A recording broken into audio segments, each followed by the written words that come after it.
The Puck Portfolio with Andy MacNeil. Hey, welcome to the Puck Portfolio. It is Wednesday, May 15th. On today's episode of the show, presented by NorthStar Bets, we'll be breaking down the Conn Smythe Trophy candidates, and with me to help me do that is Michael Leboff from the Action Network's Line Change podcast. Mike, how you doing, buddy? I'm doing pretty good. Last weekend was a big one for me with the Leafs coming out. Just got a couple more boxes I got to tick for this to be a successful playoffs for me as a fan. But I'm pretty excited to talk about some Conn Smythe futures. It's always so much fun to handicap these, especially as the tournament gets going and people focus on guys at the top, and you could see some value down the board. Yeah, for sure. I mean, it might feel like we're, a large way through the Stanley Cup playoffs, but we're only halfway through the second round. A lot can change in these next two rounds, and I think a lot will. So, we're probably maybe counting, not ready to count out some teams. Clearly, the Boston Bruins still staying in it. The Edmonton Oilers look to be maybe down and out, but they're back in the series as well. We'll see if the Colorado Avalanche can get back in their series versus the Dallas Stars, but that is looking pretty unlikely given how they've played the last couple of games, and with the news that Val Nichushkin will not be with the team for the remainder of the Stanley Cup playoffs. Now, however, Roope Hintz, Dallas Stars forward, a player that a lot of us were labeling as a Conn Smythe Trophy contender heading into the playoffs, has been virtually invisible in these playoffs from a production standpoint. And now he is out for Game 5. So some big news coming out of Dallas. I don't have any action on this game in particular. I've got the Stars to win the series at -110, so I'm hoping they get the job done tonight. I've got them to win the Stanley Cup at 15-1 from prior to the season. So they're my pick to go all the way, and I'm rooting for them. But there are still some contenders in this series that are not on the Dallas Stars, and namely Cale Makar. So for the Colorado Avalanche, I've got him as the Avalanche's top contender right now. He's tied in points, goals and assists, actually, with Nathan MacKinnon and Mikko Rantanen. They've each registered 3 goals and 9 assists so far in the playoffs, but they've all been pretty quiet over the last few games against the Stars. So nobody's really moving there as far as being the top guy goes. So Makar being a defenseman, being the ice time minutes leader, he's kind of the top candidate on the Avalanche right now by default. But looks like they're going to be golfing before the weekend, not competing in the Stanley Cup playoffs. So we can move on. But I want to talk to you, Michael, about the Carolina Hurricanes, because right now Sebastian Aho leads the Hurricanes with 10 points. And there is only 2 points separating him and the sixth best scorer on the team. So there's a lot of room for a player to step up, maybe an Andrei Svechnikov, a Jake Gensel, 1 point behind Aho. Do you see any value on anybody on this Carolina Hurricanes team as a Conn Smythe Trophy candidate, or is it just going to be one of those things where somebody kind of gets picked at random because there are just so many parts that are producing here? Yeah, this is a really good team to talk about, because if you think Carolina comes back and has a chance in the series to upset the Rangers, you should absolutely have a piece of some of these Conn Smythe long shots on the Hurricanes. I would say that if the playoffs ended today and a Hurricane won the Conn Smythe, I think it would actually be Jake Gensel because of his scoring, right? And like the impact he's had.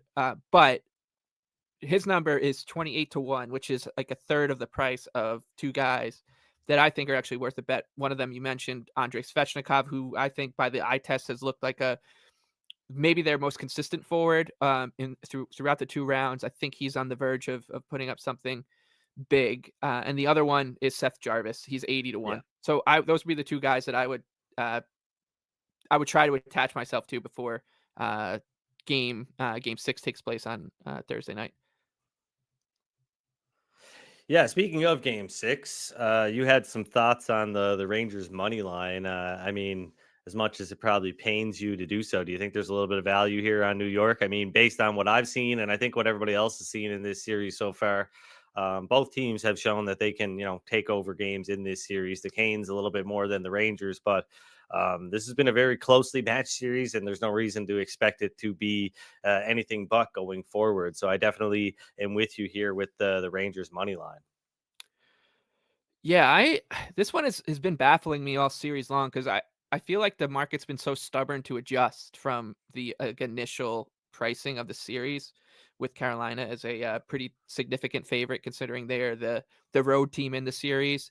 And then they were what like minus 120 on the road games 1 and 2, and then again game 5 it was like a toss up, Yeah. and then a pretty big favorite in Carolina. And I think that the Rangers have just shown that their formula works against this Hurricanes team. They might not dominate them on the ice and win on the expected goals or the shot clock, but that doesn't matter. I mean, even game 5, in which the Rangers were abject by their own admission, they were up 1-0 going into the third period. Like their formula works. So against a team like Yeah. Carolina.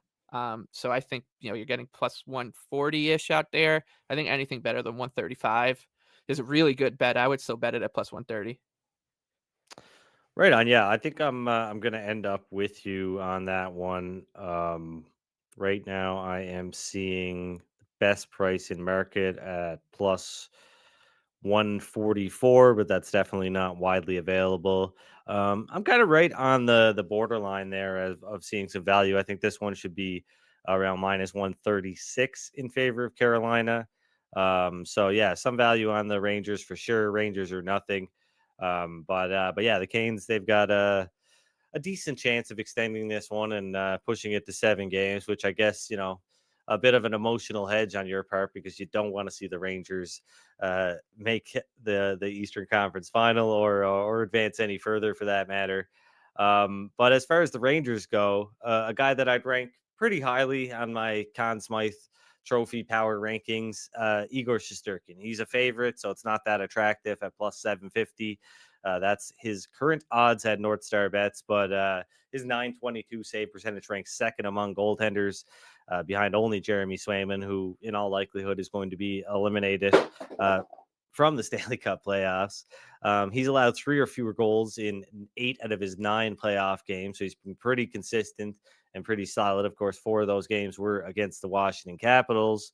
New York, they've got a bunch of stars that could potentially step up, but I think it's going to be pretty tough for any of those stars to outshine Shesterkin, given the makeup of their team. Like we talked to Arthur Staple yesterday, the Rangers aren't a possession monster, right? Like they're going to get by on their goaltending, their timely scoring, etc. So it's pretty unlikely that anybody outshines Shesterkin, and that's why I wouldn't see any value in a guy like Adam Fox or Artemi Panarin. Exactly. Yeah. I think that this is the classic Conn Smythe correlation that everyone talks about. Like, if the Rangers win the Stanley Cup, Igor is going to win the Conn Smythe. I actually think he's probably one of 2 players that has a chance to win the Conn Smythe without winning the Stanley Cup, and the other one is a player you just mentioned, and his team has very little chance of getting to the Stanley Cup final. It's Jeremy Swayman. Like, if Jeremy Swayman carries the Bruins to the Stanley Cup final somehow, and then they lose to the Stars, and 6 or 7 games, I think he still can do the Jean-Sebastian Giguère and win the Conn Smythe as a loser. But outside of these 2 goalies, I don't think anyone else can. So if you're going to bet the Rangers to win the Stanley Cup, I know it's late in the game for people and to say that, but if you do think that they have a chance to win the Stanley Cup and you want a piece of the action, just bet Igor at the better number. Yeah, I mean, and really, I think you could do a little bit better, just even rolling over a couple series prices. Maybe we'll see what the rate, how things end up. That could look a lot differently if the Boston Bruins do pull off the comeback. The Rangers would be a bigger favorite in the Eastern Conference Final if that's the case. But um, speaking of Boston, I mean, like you just nailed it, right? If the Bruins go on a run here, it's going to be because of Jeremy Swayman. I know they've got last year's Vezina Trophy winner sitting on the bench, but um, it's pretty clear that Swayman's been anointed the guy, right? And I think they're going to continue to run with him through thick and thin. So yeah, I mean, I just from a fan perspective, I was talking to Jake a little bit before we got going here. And I just want a chance, right? I'm not asking the hockey gods to give me a game 7 series win. I just want a game 7. So I'd like to see the Bruins put the Panthers in the position that they put Boston in last year. I'd like to see Matthew Tkachuk squirm for a couple of days. He loves to talk, so I imagine he would say something stupid between game 6 and 7, and that would be great. But yeah, I'm looking forward to game 6. Boston, I thought, played their best game of the series in game 5. And yeah, with 2 days off, hopefully Brad Marchand makes a return. We'll see what happens here. But Jeremy Swayman at 100-1. Yeah, I don't know. I wonder what his price will look like after game 6 if Boston wins, right? It'll get cut in half, something like that, close to it anyway. So yeah, I mean, maybe if the Rangers can pull off a win, and it's a Boston New York Eastern Conference final, maybe a bet on Swayman to win the Conn Smythe isn't a bad route to take. But we talked, you talked about the Conn Smythe correlation. Connor McDavid, he's the current favorite right now to win the Conn Smythe Trophy. And yeah, like in all likelihood, if the Oilers go to the Stanley Cup, voters will probably find a way to credit McDavid with leading them there, right? I mean, it's the perfect narrative. He's the best player in the world, et cetera, et cetera. But McDavid said it himself. Draisaitl is capable of being the best player in the world on any given night. And I think when you look at their playoffs so far, I don't really understand how McDavid can be a 6-1 favorite to win the Conn Smythe, and Draisaitl can be all the way down at 30-1. I know that they are linked, and that Draisaitl's success is going to be, it's going to be McDavid is going to be a driver of Draisaitl's success. Sorry, but yeah, I think Draisaitl should be a bit shorter here.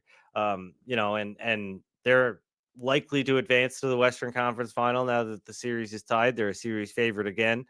But he's got more points than McDavid. McDavid has 2 goals. Draisaitl has 8 in 9 games. He's consistently putting up 2 points a game.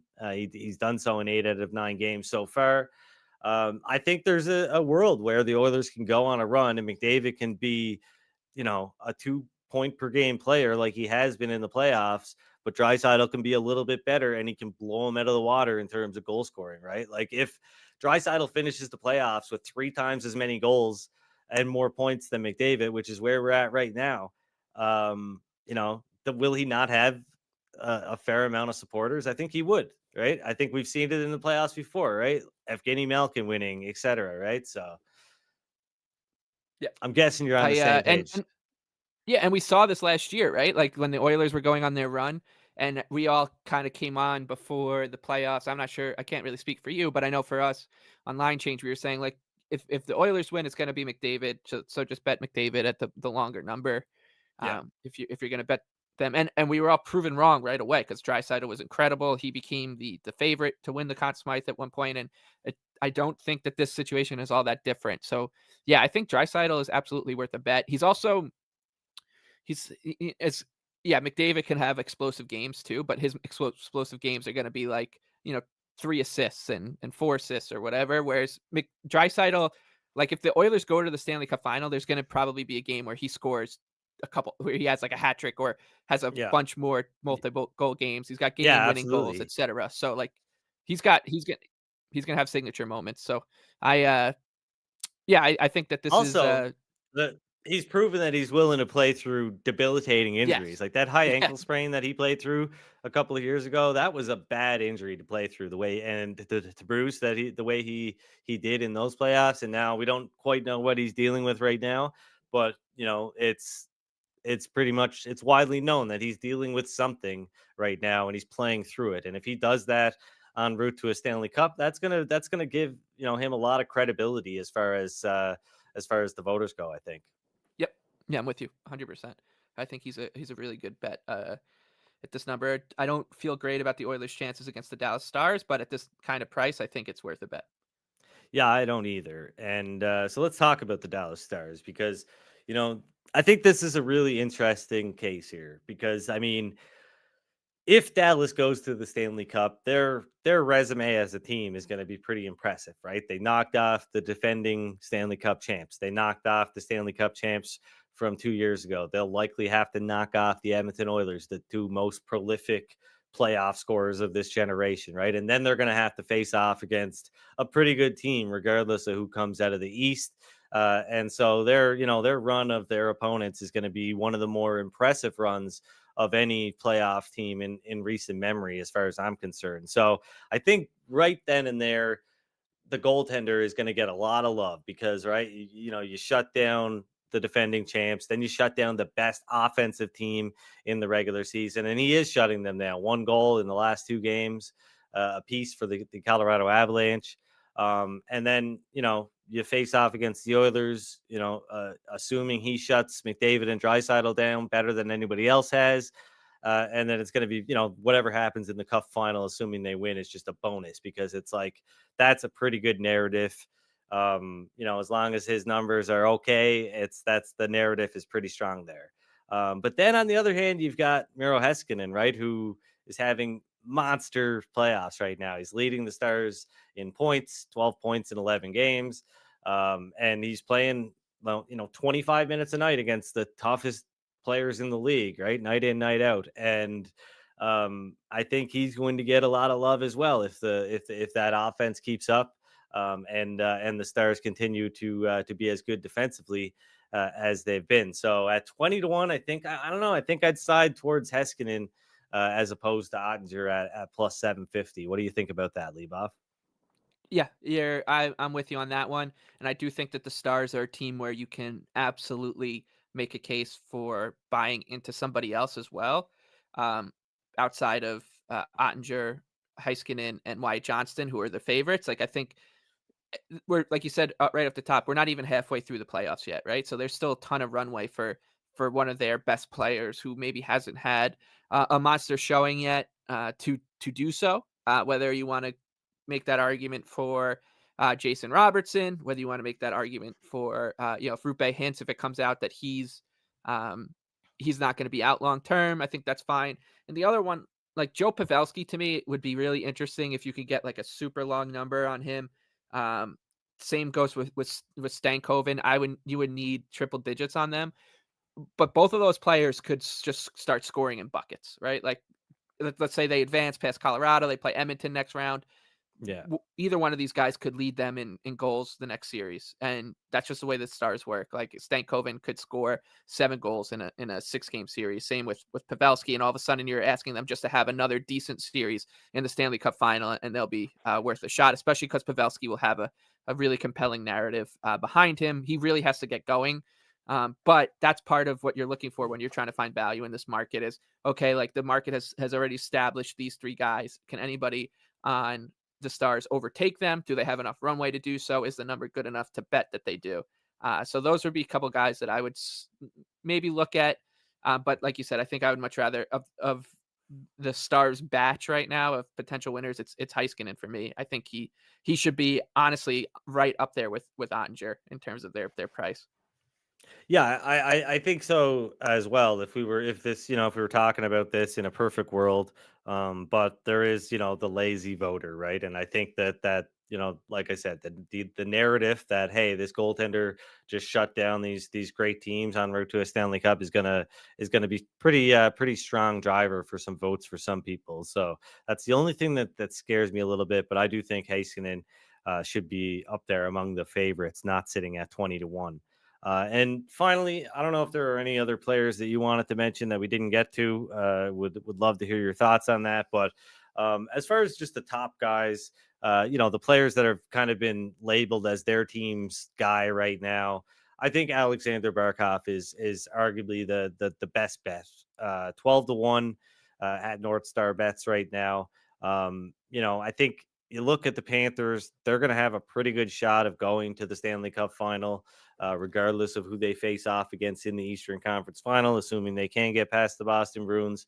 And they've had some contributions, of course, from Kachuk and guys like that, but Barkov has done everything. He's playing on the penalty kill. He's leading the team in scoring. He everybody already knows how good of a player he is defensively, and I think that's gonna give him a lot of credibility if the Panthers go on a run here, and he's the team lead in scoring. He plays on the penalty kill, unless Bobrovsky or Kachuk really outshines him in the final 2 rounds. I think it's Barkov's trophy to lose, and the Panthers could potentially be the Stanley Cup favorite at some point here. Yeah, you're right. I think that this is one where you're starting to feel that it's not like clear correlation, but I think if the Florida Panthers go on a run and they make the Stanley Cup final, it's likely because Sasha Barkov is continuing to play at a really, really high level. Like they need him to do that. He usually answers the bell. He's such an important player for them. So those things are pretty correlated. Like you wouldn't, it'd be pretty hard to imagine a world where the Panthers beat the Bruins and they win the next round and win the Stanley Cup without him continuing to produce. And he's already provided like a good floor, a good foundation for himself. So I see exactly where you're coming from. I think if you wanted to, if you feel like maybe you missed the boat a little bit, you can see if they fall behind maybe in round 3 or in the Stanley Cup final and his number drifts a little bit. But that's getting maybe a little too cute. And as you said, like the only other one I could see kind of coming up from behind him and nipping the trophy from him would be Kachuk, but he's like basically priced with him. So Yeah, it makes that's what I mean, right? It's like yeah, you have 2 players that are producing at roughly the same rates right now, but one of those players is, hugely important to the team's success defensively and on the penalty kill, etc. Right? So right. I think that totally pushes him over the edge when comparing the two. Exactly. Yeah. No, I'm with you. And like I'd be, I like to try to give out at least one longer price in these, as you know. And the only one I would also consider and on Florida right now at the price is Reinhardt, 40s and 50s out there. Cause like the argument I made for Stankoven or Pavelski, he can, of course, just get red hot Yeah. with his goal scoring. And who knows, like maybe he ends up leading the field in goals and has like how we saw Jonathan Marchessault kind of just storm the field last season. Yeah, absolutely. Reinhardt currently, where's he sitting? He is in 4th on the team in scoring, 5 goals, so tied for second on the team in goals. But yeah, 4 points separating him and Barkov. Barkov has 13 points in 10 games played. Sorry, 5 goals, 8 assists, 3 game winners. That's the other thing. Game winners go a Yes. long way when it comes to Conn Smythe trophy voting. And yeah, if that continues and he gets a couple more or one or 2 more game winners and the Panthers go on all the way to the Stanley Cup and he is the team leader, it's going to be pretty tough to wrestle that trophy away from him. He'll be adding a lot of hardware to his trophy case if that's the case, because he's probably going to win the Selke trophy as well. I mean, I feel like he's a virtual lock at this point. But yeah, so pretty much does it. Was there anybody else that you didn't get to that you wanted to mention? On any of the other teams, or is your little heart content there, Mike? Yeah, I think you'd be forcing it a little bit if you wanted to go deeper than what we did. As I said, like Jarvis and Svechnikov, if you believe in the Hurricanes' chances to come back here, are 2 really good long shots. I mean, if you're an Avalanche truther and you think that they can overcome the Chushkin news and the absence, you made the case for Cale Makar. I would also say like if they were to do this and they were to pull something off, it's likely on the back of Nathan MacKinnon as well, who's like 66-1. So, Yeah, yeah, but that's really it. Like that's just getting too far gone, right? When you're getting to like that level of this needs to happen, this needs to happen, this also needs to happen. We're a little too far gone. So I think that the guys we mentioned kind of mainly focused on are the ones that I would endorse, kind of earnestly. Whereas McKinnon, I would just be like, sure, yeah, if you I see yeah. I see the logic in it, but I don't know if that's a more just of a donation than anything else. Totally. And Jake, I meant to bring you in, but you had some thoughts as well. Who would make up your list as of if you're ranking your top 3, let's say, Conn Smythe trophy bets? Well, I gotta give a shout out to the Finns. You know, I mean, like you guys are talking about this list, and you can't help but notice that Sasha Barkov, Mira Heiskanen, and Sebastian Aho are still dominating these talks. So shout out to the Finnish Golden Generation, which is still paying huge dividends for these teams. And maybe not a note on the Conn Smythe, but the sort of perennial players voted award of most underrated player that has sort of become the Sasha Barkov award in recent years. I got to say, it's got to start going to Miro Heiskanen, in my opinion. One of my favorite players in the league. He's not a player that a lot of people talk about, but having such a huge playoffs in a team that's so stacked like Dallas. So that would be my pick is Heiskanen. I think we spoke about it a little bit before the show. A great dark horse pick for the trophy in such a loaded team like the Stars. Top three, I'm not really sure, but I think it's always a good bet to go with the goalies. So Jake Ottinger and you made a great case for Swayman. You know, as disappointing as the Leafs are, you still got to give major credit to Swayman for what he did in the first round and how he just totally shut down one of the better goal scoring teams in the league. And if they manage to get past the Panthers, it's going to be in large part to him. Yeah, absolutely. And I think that's just it, right? You always got to go with the goaltenders comment, which is why I love Heiskanen. But the fact that nobody's staying up to watch these games. I don't even think some of the sports media that votes on the award are staying up to watch these games, right? And I don't know that Miro Heiskanen is going to get the appreciation that he will deserve should the Dallas Stars make it all the way. That said, the games will be a little bit earlier in the Stanley Cup final, right? So 6 o'clock starts, so maybe people can start to watch a little bit. But I guess to end the show, I'm just gonna make a point here of saying that Mountain Time is the best time for sports.